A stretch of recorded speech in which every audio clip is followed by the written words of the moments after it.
tant qu'on aura pas une agriculture qui tourneront, on ne sera jamais satisfait. Maintenant, le message qui était vous fait passer aujourd'hui à monsieur le préfet, c'était qu'il y a un ras-le-bol des agriculteurs pour x tant de raisons. Et on a eu quand même une discussion avec des engagements de l'État à mieux nous accompagner. Ça ne veut pas dire qu'on va résoudre tous les problèmes aujourd'hui. On a déjà un engagement sur le paiement de certaines aides qui sont en cours et qui vont arriver dans les trésoreries des exploitations aujourd'hui. On a aussi demandé, poser la question de certains blocages et de certaines demandes qui n'aboutissent pas. Et donc, au cas par cas, on va remonter le problème au service de l'État et de la DAF surtout pour essayer de déverrouiller et débloquer certaines situations. Il y a des sujets qui sont en stand-by mais qui méritent et qui a un travail avec les services pour qu'on avance.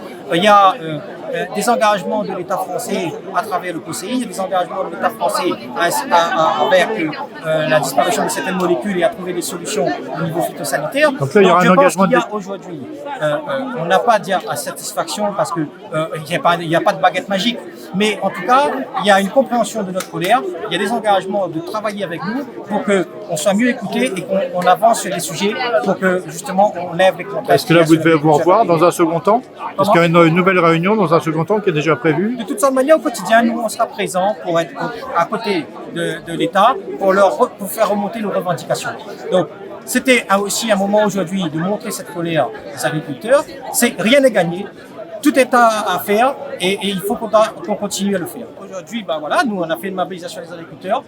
Les élus étaient invités, la préfecture est un endroit public.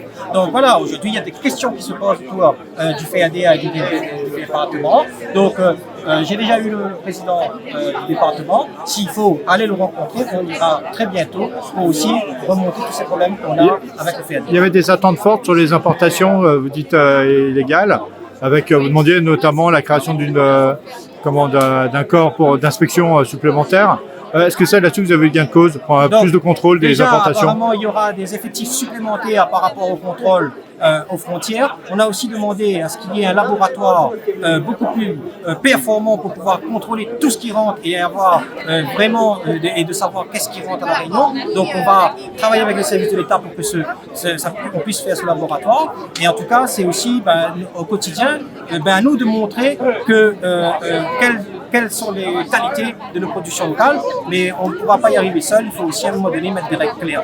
On est contre la concurrence totalement déloyale, c'est-à-dire que ceux qui ne respectent pas les règles qu'on respecte, normalement ne doivent pas rentrer à la Réunion. Ça ne veut pas dire que si on a des produits qui sont standards pareils que nous, il n'y a pas de sujet.